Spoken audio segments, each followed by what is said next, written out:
Ding dong, ding dong, ding dong.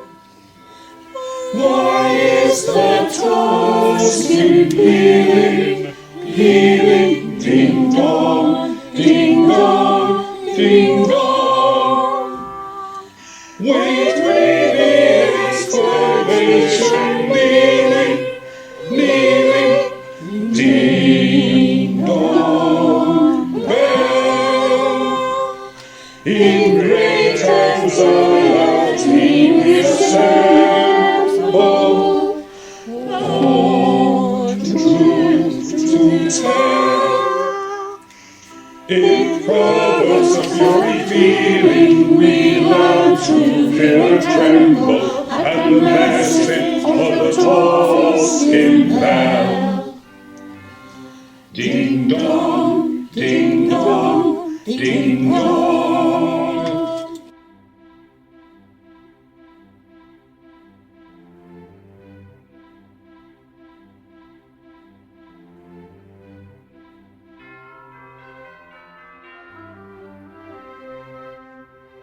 We greet you, Helvanoise, to the herald of our king. We greet you, Helvanoise. What message do you bring? Be it known to all our subjects that, whereas we have received information that our people are indulging, as we could not have believed, in promiscuous and vulgar oculation, with due deliberation we, by virtue of our majesty, do publish, order, and agree, as follows.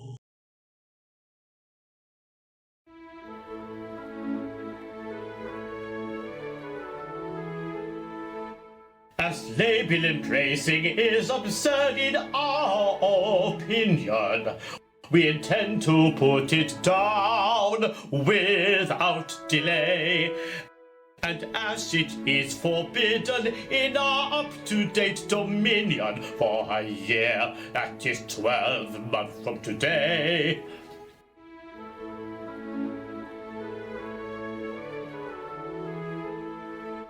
and in that case, our royal diction, your poor craniums fuddle.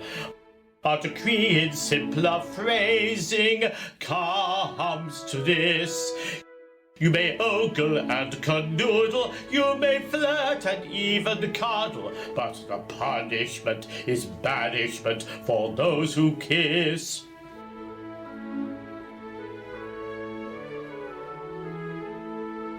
Of course, all married couples from this edict are exempted, but to single folk our orders are precise.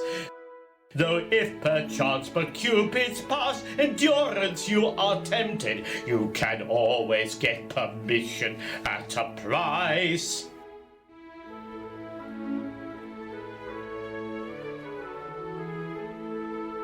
If you're satisfied that kissing of enjoyment is the acme, if you're anxious that our exchequer to be filled, you can always buy a license for a paltry 1,000 drachmae from our great and valued minister, the Rolandyl.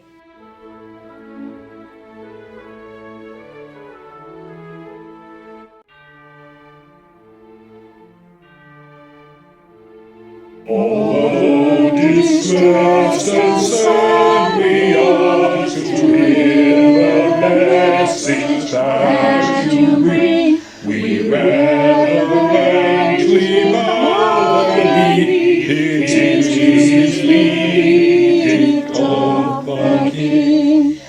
It's a dreadful situation. What have we to do? Girls, What can be the explanation? we have not a clue. Girls, We could read our vexation. useless to boo-hoo. Girls, Here's a dreadful situation. keep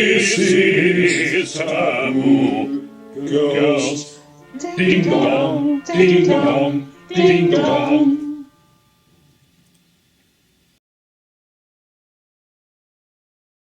This is a pretty state of things. Horrid. No kissing for 12 months. And even then, the edict may be renewed. If it is, girls, I can see myself getting married. I wish I could. Don't look so miserable, Gretchen. If the worst comes to the worst, we can always get licenses. But they are horribly expensive. That wouldn't affect us. Any man would think it was a privilege to pay. It would take away all the romance. True. Hey-ho, what are we to do? Hello, girls. What's the matter? Go on, Iris. Laugh away. You don't know about the proclamation. Don't I? I've known about it for 3 days. 3 days? How? What's the good of being engaged to the Postmaster General if you can't tap the telephone wires? We never knew you were engaged.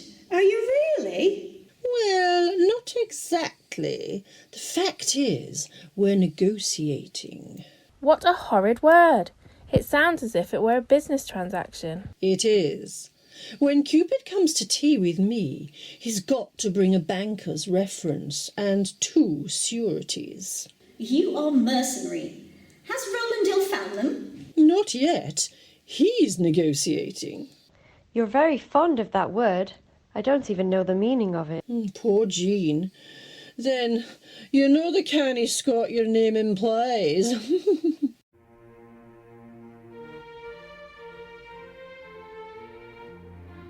If a maiden wants to marry, she has lots of things to learn. I'm assuming that she wants to marry nicely.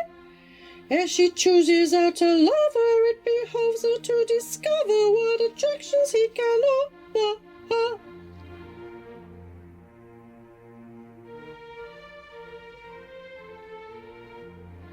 She must keep her suitors waiting, she must favour each in turn, and at times but only when it's necessary. Tell a lie a little while till she hits upon the right one. Do you think such tact is reasonable? It's a matter of negotiation. It's a duty, it's a pleasure, it's an art. You will never dream of dreaming in a little honest fibbing if you only take my principles to heart. But the moment you begin it, was I fear I won't be in it if you only take my principles at heart.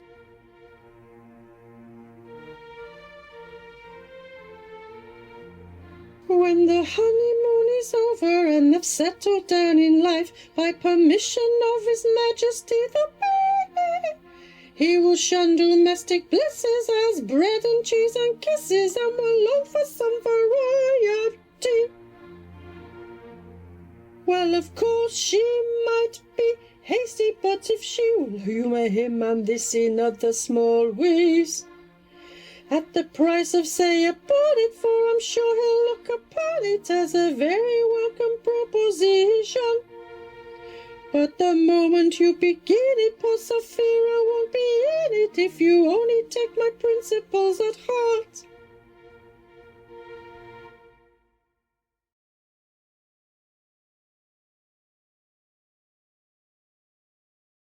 There's nothing that escapes me. Then perhaps you could tell us the reason of this edict.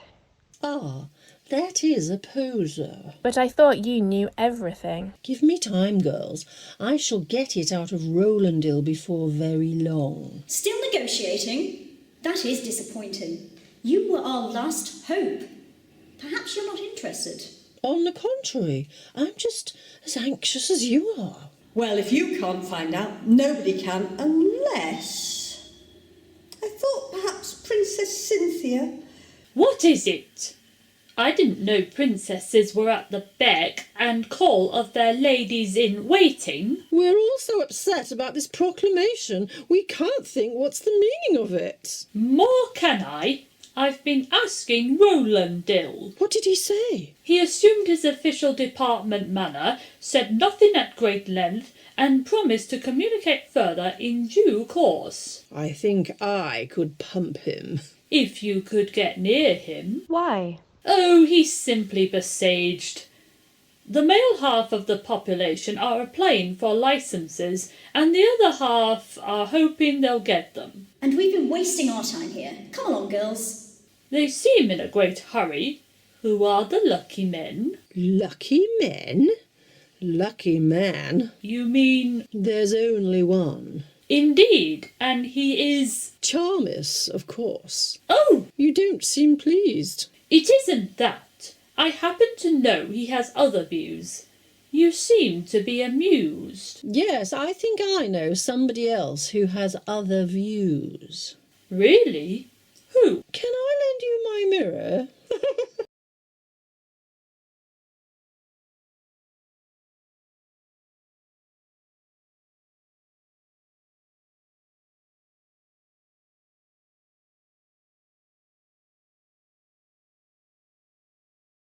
Somebody else? I wonder who she means. I suppose you don't happen to know. Oh, yes, you do, or else you wouldn't blush so. And you haven't seen him for a whole half hour. No wonder you look so serious. Hey, lack a day, and alack and alas, and it's how the time drags, will the day never pass? An occasional sigh, and a plaintive if only. That's love, when a lover is lonely.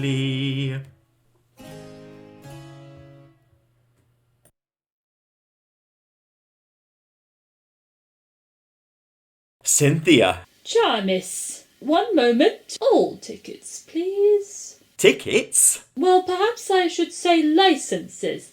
Haven't you got one? No.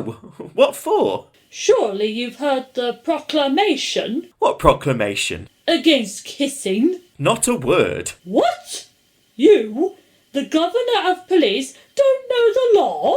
We're not expected to know the law. It's as much as we can do to enforce it. But how can you if you don't know? Nothing is impossible to the police. Then perhaps they can evade the law. I have been known to do that, but it wouldn't be right for me to countenance such a thing. You were going to suggest? Hardly suggest. I was only thinking it's rather a pity you happen to be the Governor of Police. In the circumstances, yes. With a conscience. It is a drawback, isn't it? Undoubtedly. If you hadn't a conscience, it wouldn't matter so much your being Governor of Police. It's the unusual combination that's so awkward. But you said something about licenses. Are they difficult to obtain? Quite easy. It's merely a matter of 1,000 drachmae. Then the sooner I get one, the better. By the way, does one have to give any particulars? Only the names of the two consenting parties. That makes it rather awkward. Why? Everyone will know we're engaged. Does it necessarily follow? When the lady happens to be the Princess Cynthia. I'm afraid you're right. It's very unsatisfactory, isn't it? Very, very. I suppose you wouldn't care to risk it. Of course, you know the penalty. Penalty? Yes, banishment. Rather severe, isn't it? That depends. Would it be banishment for both? Naturally. Together? I don't know. I never thought of that. Well, it's rather an important point. Banishment means exile from one's native country. There are only 2 countries in the world, Esperanto and Utopia. And Utopia with you. Of course I will!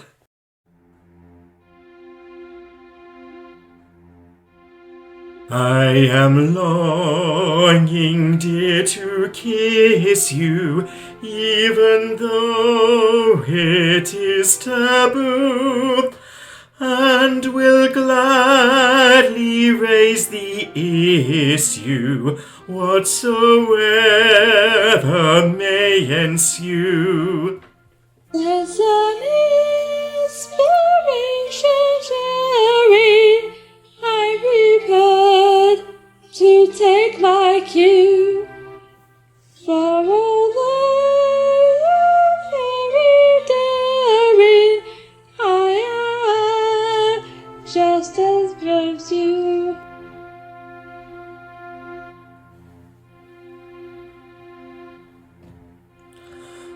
Why should we affection smother? There is nobody in view. One kiss deserves another. Won't you let me make it two? Was a kiss simply dying? What have you to say? Are you sure there's no one spying? Do be careful, pray.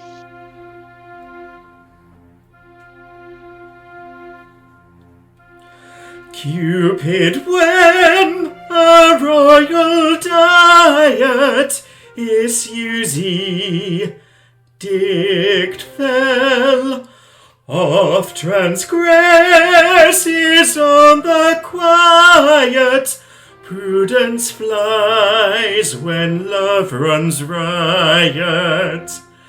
Kiss and never tell.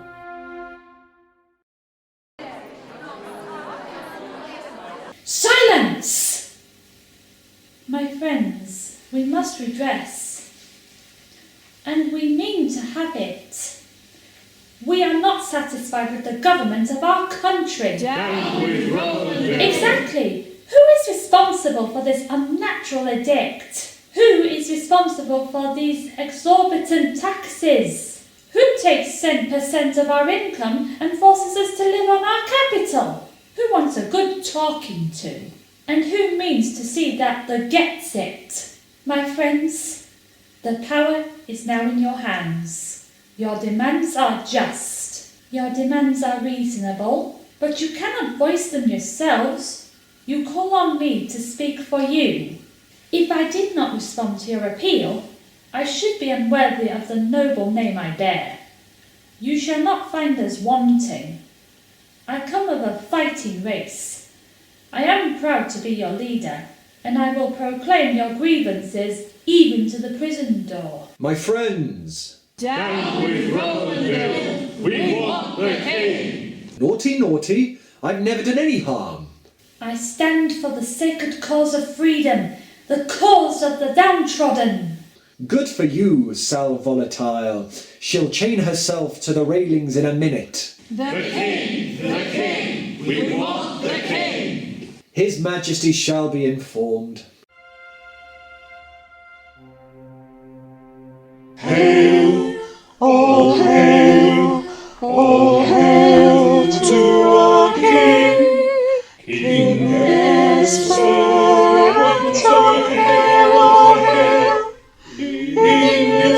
Sing our welcoming canto. Hail! Hail! Barley! Hail! Hail! Dutifully! Hail! Hail! Mighty is he! King of Esperanto!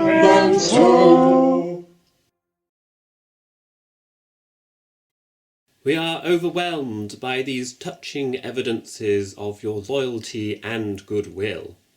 What do you want?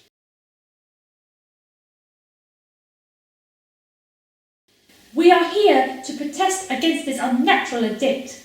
We are here to convince your Majesty that this is unfair, unreasonable, and prejudicial to the best interest of the common weal.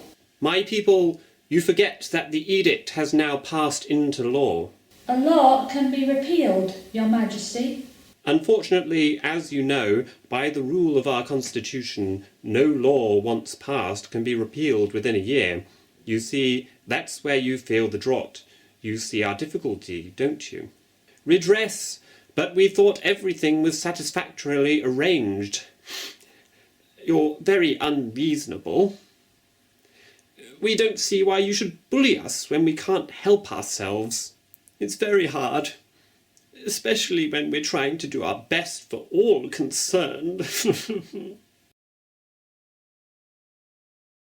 Uneasy lies the head that wears a crown. Alas, how true.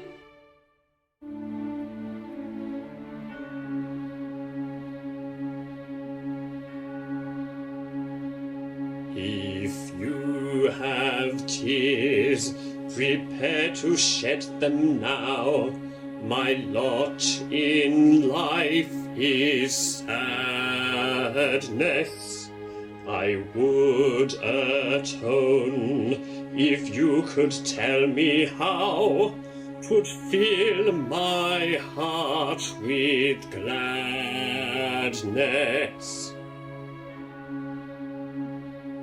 But then I can't do everything. The law has got me on a string, and to neglect the duties of a king were simply madness. Alas, you do not comprehend.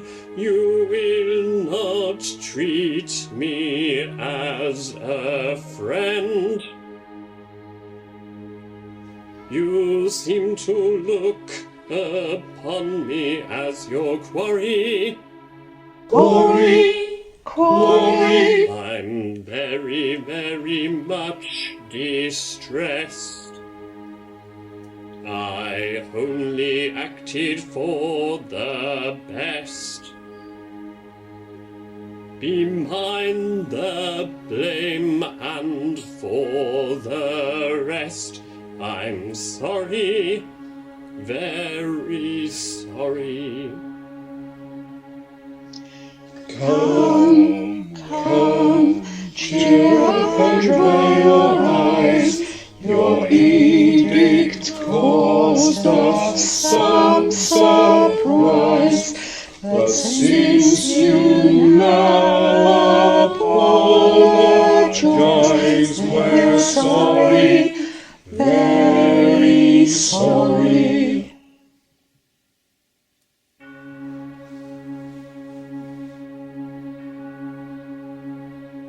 Your pardon while I dry the silent tear.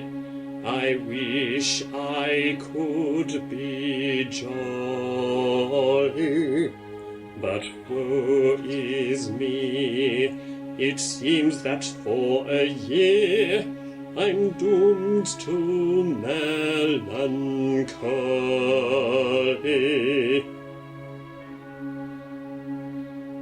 I feel I'd like to pay each fine and fill my people's purse from mine, but to indulge such feelings as mine were simply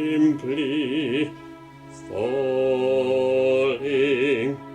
And now I see you comprehend. You look upon me as a friend. It only makes my life a purgatory. Tory. And so I grovel at your feet.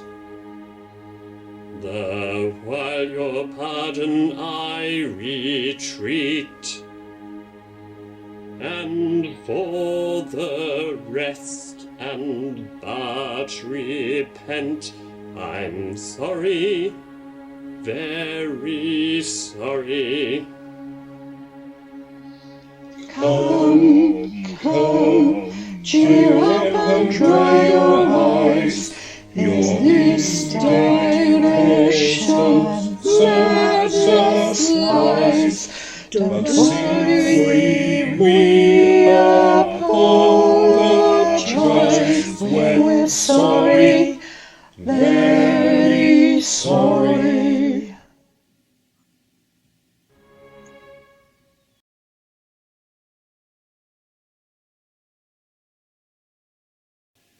Have they gone?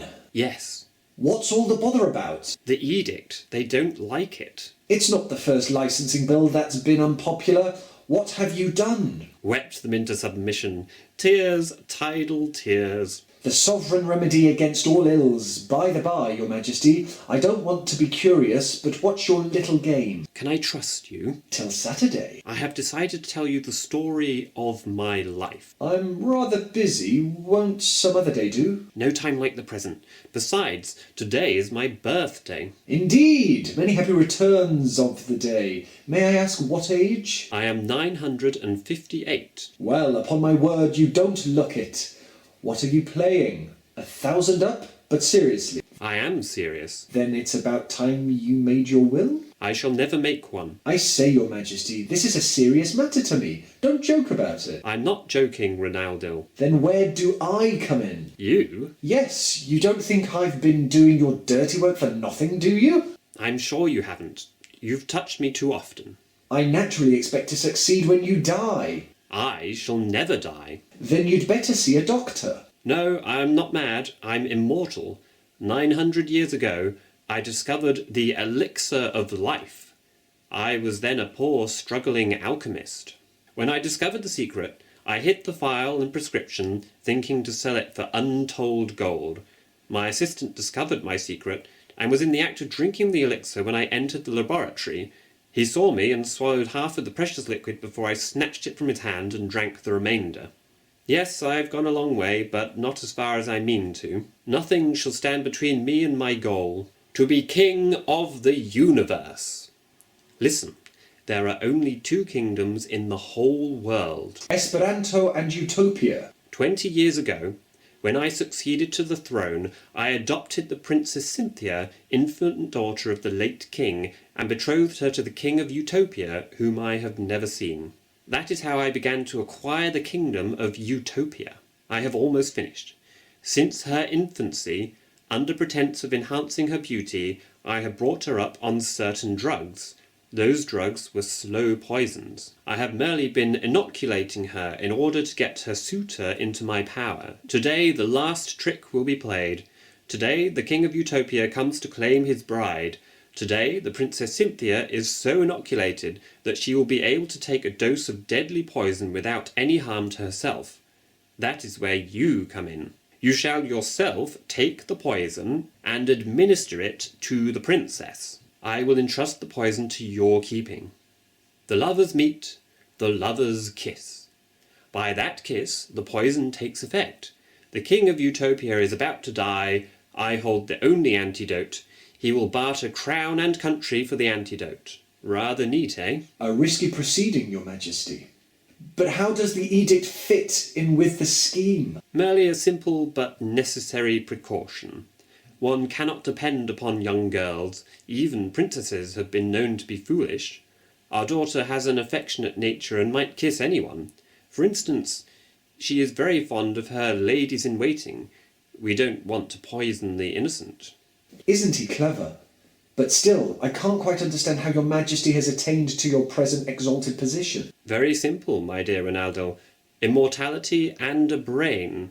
When I discovered the elixir, I recognized that only 3 things were necessary to ensure success: diplomacy, a way with women, and a reputation for bravery. Each man in his time plays many parts. Some of the parts I played have become historical. Once I made a resolution which I put in execution to become a wily shop among the flats. And by dint of steady practice I succeeded till the fact is I was soon the very prince of diplomats. Untrained, no, there's no denying that my principles went flying. What you didn't stoop to lying, did you? Rats. Have you heard of Ananias? Have I heard of Ananias? I have ever learned to say my ABC. Now concerning Ananias. Get along with Ananias. Well, I was old Ananias. Oh, I see. But I swiftly apprehended that my voice would soon be ended if the ladies were not graciously inclined. And those dames of Opti station rather liked my conversation. That about your reputation. Never mind. Have you read about Don Juan? Have I read about Don Juan? Why, I don't believe I skipped a single word. Have you read about Don Juan? Have I read about Don Juan? Why, I don't believe I skipped a single word. Later on a dress civilian I discarded for Vermilion as a private in the gallant 33rd. Though to tell the truth my nerve is not the sort for active service, it was always moral courage I preferred. Still in battles grim and glory I would hack my way to glory. Did you dream that fairy story? Not a word. Have you heard about Bill Adams? Have I heard about Bill Adams? Do I know that every dog was once a pup? Apropos of old Bill Adams. What about old Billy Adams? Well, you see, I was Bill Adams. Sew it up. I have frequently been wedded, but monotony I dreaded, for the same old face is very apt to cloy. If upon my nerves she grated, or it came to antiquitated, she was soon decapitated. Naughty boy. Have you ever heard of Bluebeard? Have I ever heard of Bluebeard? Has a November ever heard about fog? Now regarding Mr. Bluebeard. Hurry up with Mr. Bluebeard. Well, I happen to be Bluebeard. Lucky dog. So I cultivated matrons who were just the kind of patrons that a rising politician wants to find. So you've heard about Don Juan? Till I'm sick of old Don Juan. Well, I really was Don Juan. So I heard. And so if my wife would vex it, I would meant her speedy exit to another and a better land of joy. Your Majesty? We are anxious about our royal daughter. It is rumoured that she has lost her heart to a certain member of our court. Indeed, sire. May I ask to whom? No name has been mentioned. We have it on the authority of our worthy Rolandyl. At any rate, we must be on our guard. The princess must be watched, and by someone whom we can implicitly trust. As a mark of our esteem, we depute the task to you. You will guard her carefully, and remember that the edict applies equally to her. The man, woman, or child who kisses the Princess Cynthia must pay the penalty. Of banishment? Pardon me, not banishment. Well, I can't quite remember the correct term, but it means snuffed out. But surely the edict says banishment. Quite so, but kissing a royal princess comes under the heading of high treason, and high treason is a capital offence. Is that quite clear? Good. We shall rely on you. Come, Rolandyl. We go to inform the Princess Cynthia of her betrothal.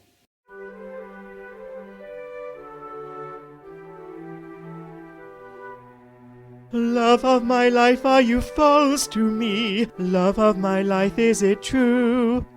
Will in the future another be, all that I once was to you?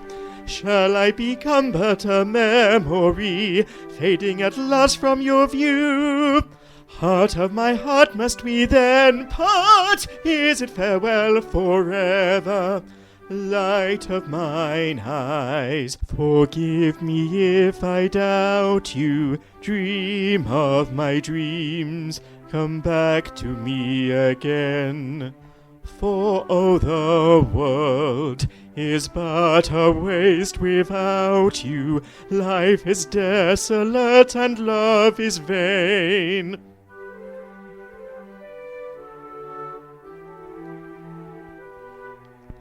Love of my life, though the skies be grey, love of my life, you are true. I will believe you, come what may, sure of your honour and you. Live in the promise of yesterday, keeping it always in view. Heart of my heart, never to part, true to our love forever. Light of mine eyes, forgive me if I doubt you. Dream of my dreams, come back to me again. For oh, the world is but a waste without you. Life is desolate and love is vain.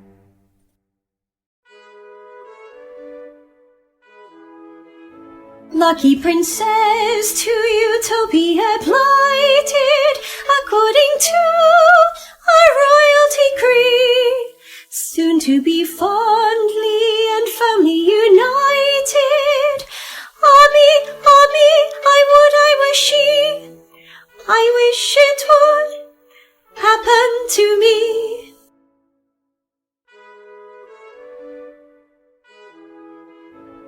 Fortunate maid, for a monarch intended, a prince of power, by his degree, lord of dominions and palaces splendid. Oh me, I would have a I wish it would happen to me.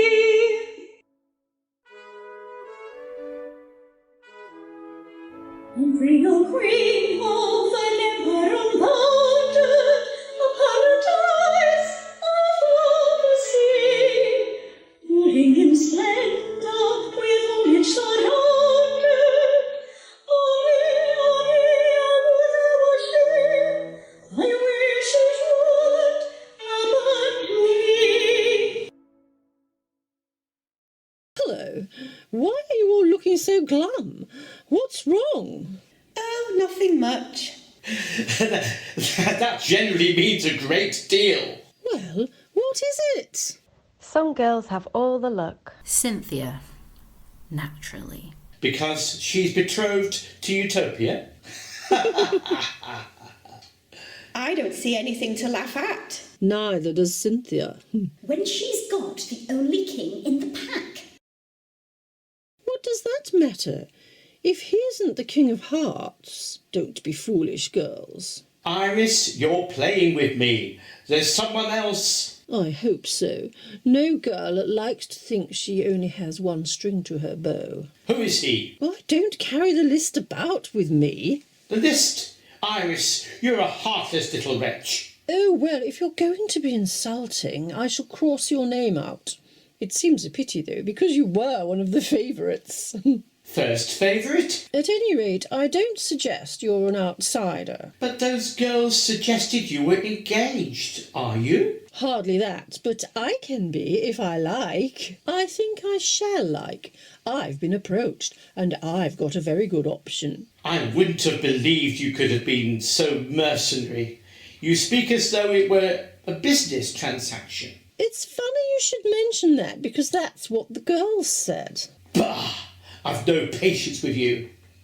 Who is the insect? Well, if you must know Rolandyl. Rolandyl? Oh, you're there, are you? You would be. You're the sort of low, paltry, lop-eared, anemic little rat who would listen. Why, you haven't even the pluck to get annoyed. Annoyed? Why should I? I've won. Since the day is mine, why should I repine? Seems to me that you're the one to feel upset, though it's not good form, so to rave and storm. This is not the time to study etiquette. Rolandyl, beware. Taunt me if you dare. I shall lose my temper if you jeer at me. All respect is due, gentlemen, to you. Now you give me evidence of culture, yeah. Noble your amends, so the quarrels of your future courtesy I'll not despair. finishes it. Finishes what? Everything between you and me. You've treated me abominably. You don't love me. Needs must when the devil drives. Meaning Rolandyl? If he's been intimidating you, I'll break every bone in his body. You do rush to conclusions. I never said Rolandyl. No one else would have the impertinence. Oh, I don't know. Kings can be a little uppish sometimes. The king? But you don't mean to tell me you're going to marry a little lizard like Rolandyl just to please the king? Oh, there you go again. Did I say a word about marriage? I shall probably have to be engaged by Rolandyl. I may even have to marry him, but we won't anticipate trouble. That may all be very well, but it's a rotten position for me. We're the unhappiest couple on earth. I'm sure I'm not happy. I don't want to be a bride. Oh, we'd forgotten all about you. We're all in the same boat as far as that's concerned. So did the days along the way, when hope and love becomes inevitable, fate proves unkind. 'Tis not for us to frolic gaily round, 'tis not for us to wear a smile, but pursue a melancholy daily round, though our hearts are breaking over. There is something most important in the air, but the problem isn't harm.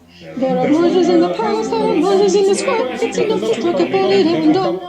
So when I think of sudden there is something in the air, and to ascertain what evil may have come, all the bustle and confusion and excitement in the air, it's a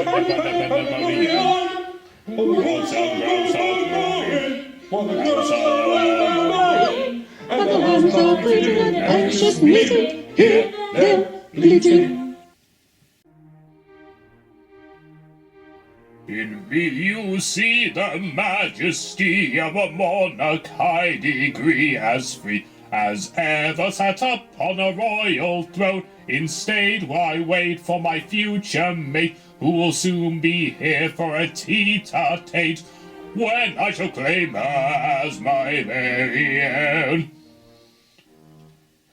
She'll try to sigh and may be shy, but after a while she and I will hie away to far Utopia or the sea, where right is might, where skies are bright, and even all the servants are polite, and everyone is happy as can be. Where do as we like little race, in a go as you please our place, when there's always plenty of dolcinante. Of work there is never a trace, we are smart and select, as of course you'd expect, and we'd never commit a faux pas. For the girls do not mope, and the men do not tope. Never tope in Utopia.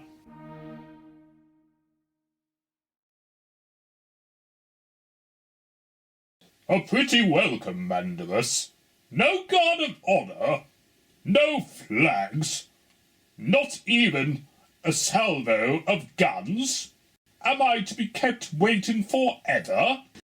Welcome, King Utops, thrice welcome. 1,000 apologies. We had not expected you so soon. Come, my dear, welcome our guest. Father, I can't. Nonsense, my dear, don't be nervous. It's always done. Hold!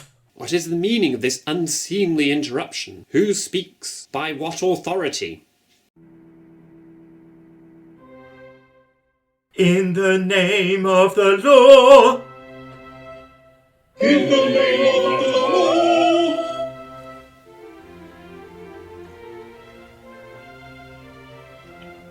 Now what is this and what is the crime? What is the driving at? In the name of the law. My duty lies before me, and it's clear that I must do it, though the culprit be a king of high degree. Behold the proclamation, will your majesty look through it? You will find the edict plain as plain can be.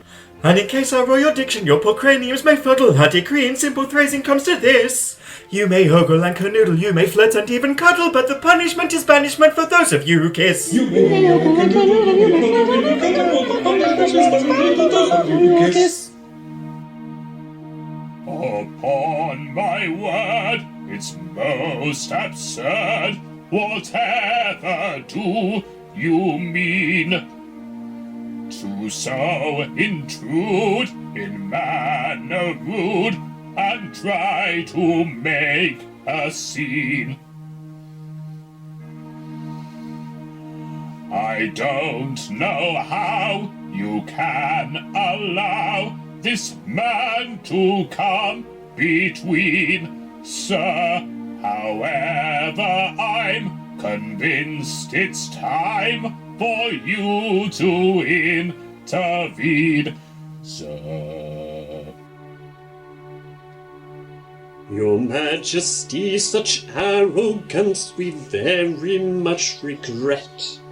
Such insolence we can't forgive and never shall forget. Enough, sir, how dare you behave in this way? We warn you, beware you, what else you may say. You hear what their majesties say. It's dangerous very to stay. Before there is trouble, be off at the double. You'll find it is best to obey. You hear what the majesties say.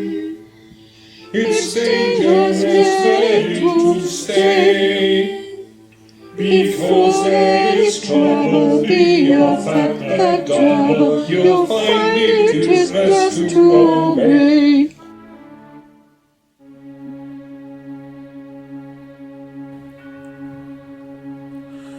I know not how, or even why, the law was made, and so it ran. And as my duty is to see it obeyed, I do the best I can. I merely do as I am told when I impose a ban. Condemn the office which I hold, but do not blame the man. His principles are good as gold. A sense of duty makes him bold. And since he does what he is told, you cannot blame the man.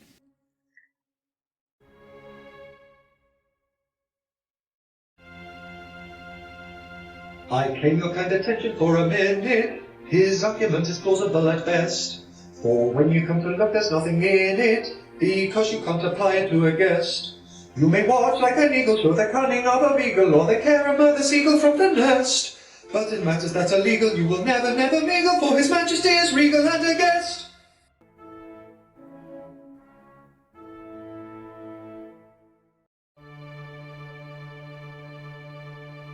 We are Crane, Daylight Crane, Lady Killers. You will notice as soon as you look. We are recognized parliament, the supply of the tree and cook.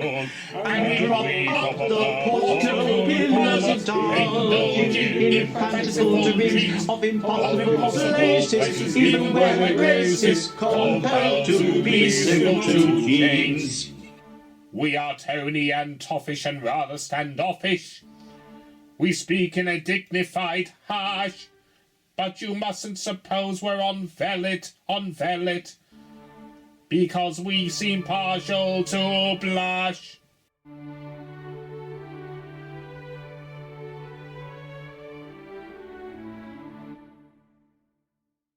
Great heavens, that will never do. You mustn't salute. You're flunkies. You evidently don't know the nature of your duties. The people are incensed against the new edict, and we have been warned that there may be some disturbance this evening. I have, therefore, called in a posse of constables to act as flunkies. His Majesty, the King of Utopia, has been graciously pleased to offer the assistance of his bodyguard, but you must clearly understand that you are in disguise. Now, you'll all go about your business, and remember, the more natural your behaviour, the more convincing your disguise.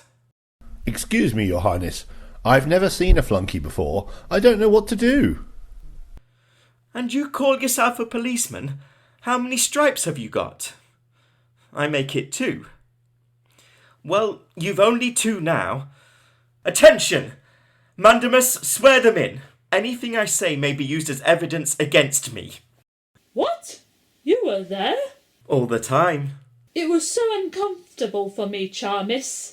It was worse for me. Surely you never doubted me. I hardly knew what to think. Have no fear. You may rely on me. And you on me, always. Music and mirth reign on the earth, trembling on the festivality, laughter and love, potentially prove, Cupid proclaims universal equality, seizing your chance, join in the dance, simplex may sneer at the tender romance, but mope as they may, none can gainsay. Men will be merry and girls will be gay. Why have you always supported the king? He's a very old man, my dear, some years older than he looks. And have I supported him? Against the people? Yes. Against Charmis? Never. No one knows what I've done for Charmis, why I saved his life, among other things. Only this morning the king said to me, Rolandyl, says he, it's a black business. Granted, your majesty, says I, but what is? Are you anxious, says he, about our daughter Cynthia? With good reason, your majesty, says I, but why? Are you for the monarchy, says he. Chicane, says I, giving the countersign. Then we may trust you, says he. With all you've got, says I, hoping against hope. Rolandyl, says he, we fear that a certain member of our court is philandering with our royal daughter. Never, says I, with a catch in my voice, fearing the worst. Who would dare? Churches la force, says he, ambiguously. Charmis, says I, knowing the language. The very same, says he, with a naughty glint in his eye. Impossible, says I, back answering him. Alas, says he, we fear it is only too true. Iris, it is not the moment to think of self. The thought of you gave me courage. Drawing myself up to my full height, I said, Your Majesty, I will answer for Charmis. If he prove unfaithful, let my life be the forfeit. And there the matter drop. Someone had to go, I went. Now, do you believe me? How can I prove it to you? By your future conduct. And then? It will be time for me to think of marrying the Postmaster General.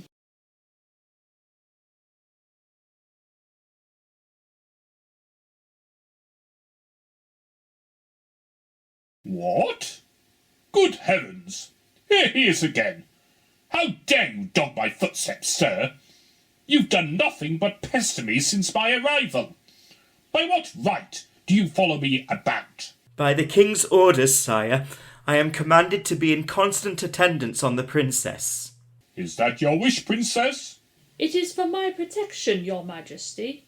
The force is a vain thing for safety. But my good fool, have you no sense of the fitness of things? This is not meant for me. The princess can come to no harm while I am here to protect her. It seems, sire, the princess might. You yourself have just attempted to defy the royal edict. Oh, that's your little trouble, is it? Look here, young man. I had enough of you this morning. You may have been right then, but you're exceeding your authority now. Here goes. Heads, Iris. Tails, the king. Heads. That means Iris! Yes, but wait a minute. It also means bread and cheese and kisses without the bread and cheese. Best of three? Tails. It's a close finish. Tails again. That means the king. Yes, but what about Iris? Best out of five? Heads. All squared at the 17th. My friends, this is most encouraging. I thank you one and all for rallying around us. An inspection of these palatial premises, which we cordially invite, will convince you that we have spared neither trouble nor expense in preparing accommodation suitable to, in every way, to the requirements of our numerous and influential clientele. That's a nice return for my kindness. What could she hope to kiss? A picture postcard at best. I was trying to save her money. Upon my word, some of you people don't seem to know when you need a license and when you don't. If you're keen upon kissing your wife when you're wed, well, you won't need a license for that. It is merely a sign that you're losing your head, so you won't want a license for that.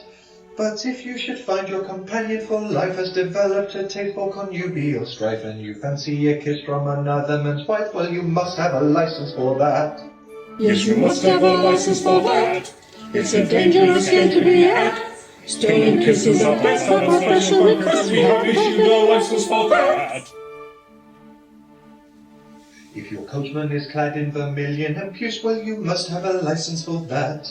It may call you the cabby sarcastic abuse, but you won't have a license for that. If you think a furtive bit will add to his charm, you can lend him your old one without any cost. But if you indulge in a new coat of arms, well, you must have a license for that. Yes, you must have a license for that. It's the mark of the aristocrat. It may be what you want, but still you must have a license for that. Princess, the prize was worth the waiting. But, sire, you do not understand. I did not mean... Your Majesty is alone? I've done it!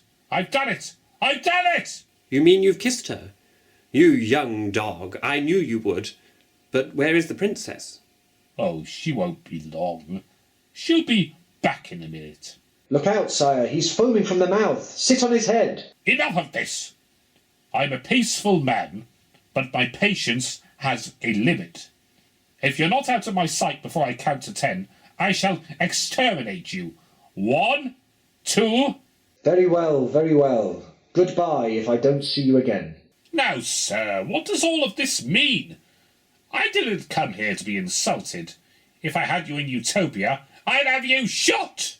Ha ha ha, that's very rich. You'd be a clever man if you could harm me. And let me tell you, you'll never see your Utopia again. Pull yourself together, man. You've only a few moments to live. It's no laughing matter. Your Majesty is poisoned. Splendid. I'm quite fond of poison. Have you got any more about you? You'd be a clever man if you could harm me. Great heavens!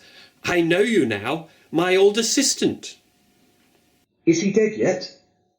Charmis, the King of Utopia and I are about to fight a duel. We cannot fight as ordinary men because we are immortal. We have both taken the elixir of life.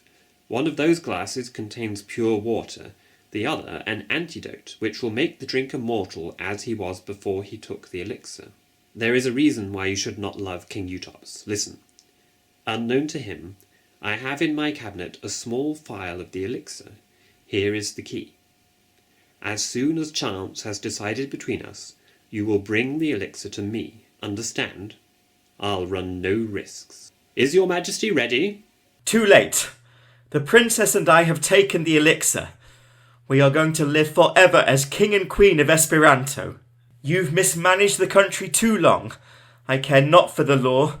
The edict shall be repealed at once by royal example. Enough, sir, how dare you behave in that way? We warn you, beware you, what else you may say. You hear what the majesties say. It's dangerous very to stay. Before there is trouble, be off at the double. You'll find it is best to obey.